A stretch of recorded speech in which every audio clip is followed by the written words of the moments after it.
Willkommen bei Lyke.German. Heute werde ich dir helfen, dich auf Deutsch vorzustellen. Zu lernen, wie man sich selbst vorstellt, ist sehr wichtig, weil wir ständig neue Leute in verschiedenen Situationen treffen. Wenn du weißt, wie du dich gut vorstellst, wird dir das in vielerlei Hinsicht helfen. Wenn wir jemanden Neuen treffen, fühlen wir uns manchmal ein bisschen nervös, oder? Das ist normal. Aber wenn du das Gespräch richtig beginnst, wirst du dich sicherer fühlen. Das hilft dir, das Gespräch viel leichter fortzusetzen. Wenn du dich klar und selbstbewusst vorstellen kannst, wirst du einen großartigen ersten Eindruck hinterlassen. Die Leute werden sich an dich erinnern und sich wohlfühlen, mit dir zu sprechen. Das hilft dir, Freunde zu gewinnen, Beziehungen aufzubauen und Gespräche zu genießen. Und wer möchte das nicht? Es ist eine gute Idee, ein Notizbuch griffbereit zu haben, um während des Lernens Notizen zu machen. Du kannst mir zuhören, während ich dir erkläre, wie man sich vorstellt, so oft du willst, aber wenn du es nicht übst, wird es dir nicht helfen.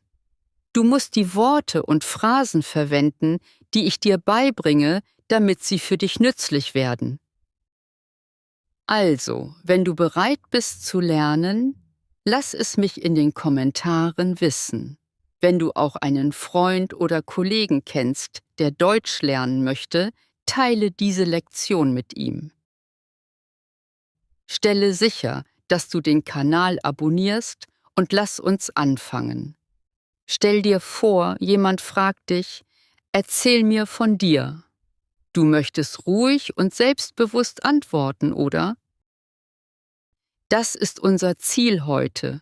Wir wollen diese Frage einfach und richtig beantworten. Es gibt viele Situationen, in denen du dich vorstellen musst.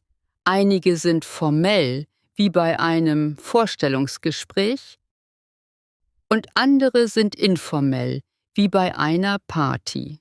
Zu wissen, wann man eine formelle oder informelle Vorstellung verwendet, ist sehr wichtig. Eine gute Vorstellung hängt von der Situation ab. Zum Beispiel ist es in manchen Fällen hilfreich, über deine Arbeit und Ausbildung zu sprechen. Aber auf einer Party könnte das uninteressant sein. Daher ist es wichtig, den Kontext zu verstehen. Fangen wir mit den Grundlagen an, wie man sich auf Deutsch vorstellt. Wir beginnen einfach mit unserem Namen. Du kannst sagen, mein Name ist Elena oder ich bin Elena. Die erste Option, mein Name ist Elena, ist die gebräuchlichste und natürlichste Art, sich vorzustellen. Die zweite, ich bin Elena, ist etwas lockerer und direkter. Wenn du einen Spitznamen hast, kannst du sagen, mein Name ist Beatrice, aber meine Freunde nennen mich Bea. Oder, mein Name ist Ibis, aber es ist schwer auszusprechen. Du kannst mich Ibi nennen. Das ist sehr hilfreich, wenn du einen langen oder ungewöhnlichen Namen hast und es den anderen leichter machen möchtest, ihn auszusprechen. Jetzt, wo wir unseren Namen vorgestellt haben, gehen wir zu etwas Persönlicherem über. Woher wir kommen. Auf Deutschisch kannst du sagen, ich komme aus Deutschland. Ich bin Deutscher/Deutsche. Ich wohne in Berlin. Wenn du aus einem anderen Land kommst, ändere einfach den Namen des Landes oder der Stadt. Zum Beispiel, ich komme aus Brasilien. Ich bin Brasilianer/Brasilianerin. Ich wohne in Rio de Janeiro. Einfach, oder? Nun, lass uns darüber sprechen, was wir tun. Du kannst sagen, ich bin Student/Studentin. Ich arbeite als Lehrer/Lehrerin. ich bin Ingenieur/Ingenieurin. Wenn du nicht arbeitest, kannst du sagen, ich arbeite momentan nicht. Ich suche einen Job. Wenn du mehr Details hinzufügen möchtest, kannst du sagen, ich arbeite in einem Krankenhaus. Oder ich arbeite für ein Technologieunternehmen. Super. Jetzt lass uns über Hobbys sprechen. Auf Deutsch sagen wir, ich lese gerne. Ich reise gerne. Ich spiele Fußball. Ich mache Yoga. Ich schaue gerne Filme. Du kannst auch sagen, mein Lieblingshobby ist, um darüber zu sprechen, was du am meisten magst. Jetzt lass uns alles zusammenfügen und üben. Hier ist ein Beispiel. Hallo, mein Name ist Elena. Ich komme aus Deutschland und wohne in Berlin. Ich arbeite als Deutschlehrerin. Ich reise gerne, lese Bücher und mache Yoga. Es freut mich, dich kennenzulernen. Das ist eine ausgezeichnete Vorstellung für formelle und informelle Situationen. Du kannst sie je nach dem Ort und den Menschen, mit denen du sprichst, anpassen. Nun, lass uns über Begrüßungen auf Deutsch sprechen. Du kannst sagen, Hallo, was sowohl morgens als auch nachmittags verwendet wird. Guten Abend, was am Abend verwendet wird. Hi, sehr informell, verwendet mit Freunden. Wie geht's? Eine freundliche Art, ein Gespräch zu beginnen. Wenn dich jemand fragt, wie geht's, kannst du antworten, mir geht's gut, danke. Oder mir geht's gut. Diese einfachen Phrasen helfen dir, Gespräche leicht zu beginnen. Zu lernen, wie man sich auf Deutsch vorstellt, ist ein hervorragender erster Schritt, um Vertrauen beim Sprechen der Sprache zu gewinnen. Wenn du jeden Tag ein bisschen übst, wirst du Fortschritte machen. Versuche deine Vorstellung laut zu sagen. Du kannst sie sogar aufschreiben und einige Details ändern, um sie persönlicher zu gestalten. Nun, lass uns zum nächsten Teil der Lektion übergehen. Die nächste grundlegende Information, die du einbeziehen solltest, ist dein Standort. Dies könnte der Ort sein, an dem du momentan lebst, oder der Ort, von dem du ursprünglich kommst. Es gibt viele Möglichkeiten, dieses Thema zu erweitern, also gebe ich dir mehrere verschiedene Optionen. Scheue dich nicht davor, zu experimentieren und die Versionen zu wählen, die am besten zu deiner Geschichte passen. Für eine natürliche Vorstellung kannst du sagen, ich komme aus den Vereinigten Staaten. Ich bin Amerikaner/Amerikanerin. Ich wohne in Washington. Wenn du angeben möchtest, wo du geboren oder aufgewachsen bist, kannst du sagen,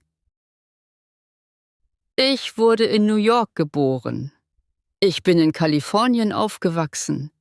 Ich habe meine Kindheit in Florida verbracht. Wenn du angeben möchtest, wie lange du schon irgendwo lebst, kannst du sagen, ich lebe seit 2016 in Berlin. Ich habe 4 Jahre in München gewohnt. Nun lass uns über die Familie sprechen. Wie viel du teilst, liegt bei dir. Wenn du verheiratet bist, kannst du sagen, ich bin seit 5 Jahren verheiratet. Oder wir sind seit 2020 verheiratet. Wenn du in einer Beziehung bist, aber nicht verheiratet. Ich bin seit 3 Jahren in einer Beziehung. Oder wir sind seit 2 Jahren zusammen. Wenn du Kinder hast, kannst du sagen, ich habe einen 7-jährigen Sohn. Oder ich bin Vater/Mutter von Zwillingen. Oder meine Tochter ist 5 Jahre alt und hat gerade die Schule begonnen. Wenn du über deine Geschwister sprechen möchtest, kannst du sagen, ich habe 3 Geschwister. Ich bin ein Einzelkind. Wenn du über deine erweiterte Familie sprechen möchtest, ich lebe in Berlin, aber der Großteil meiner erweiterten Familie lebt in München. Nun, lass uns über Hobbys und Interessen sprechen. Hier sind einige natürliche Möglichkeiten, darüber zu sprechen. Ich koche gerne. Ich liebe es, Fußball zu spielen. Ich bin leidenschaftlich an Fotografie interessiert. Ich interessiere mich für Kunst. Eine lustige Art, ein Hobby vorzustellen, ist: Eine Sache, die du vielleicht nicht über mich weißt, ist, dass ich es liebe, Themenabende zu veranstalten. Zum Schluss, lass uns über deine Arbeit sprechen. Hier sind verschiedene Möglichkeiten zu beschreiben, was du tust. Ich bin Grafikdesigner, Grafikdesignerin. Ich arbeite als Ingenieur, Ingenieurin. Ich bin der CEO eines Technologieunternehmens. Ich arbeite im Marketing. Ich arbeite bei Google. Wenn du diese Elemente kombinierst, kannst du eine vollständige, natürliche und ansprechende Vorstellung erstellen. Nimm dir die Zeit, sie zu personalisieren und laut zu üben, um Selbstvertrauen zu gewinnen. Nun lass uns zum nächsten Teil unserer Lektion übergehen. Wir werden lernen, wie man mehr über sich selbst spricht, um Gespräche länger und interessanter zu machen. Das hilft dir, mehr Vertrauen beim Sprechen auf Deutsch zu gewinnen. Sprich über deinen Alltag. Eine der einfachsten Möglichkeiten, ein Gespräch am Laufen zu halten, ist, über deinen Alltag auf Deutsch zu sprechen. Du kannst sagen, ich wache um 7 Uhr auf. Ich frühstücke um 8 Uhr. Ich arbeite von 9 bis 17 Uhr. Ich gehe abends nach Hause. Ich esse mit meiner Familie zu Abend.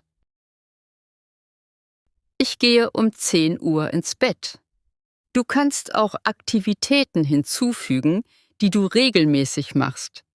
Ich mache 3-mal pro Woche Sport. Ich höre gerne Musik, während ich arbeite. Ich lese ein Buch, bevor ich schlafen gehe. Das Beschreiben deiner Persönlichkeit hilft den Menschen, dich besser kennenzulernen. Hier sind einige einfache Möglichkeiten, dich zu beschreiben. Ich bin eine nette Person. Ich bin sehr neugierig. Ich bin ruhig und geduldig. Ich lerne gerne neue Dinge.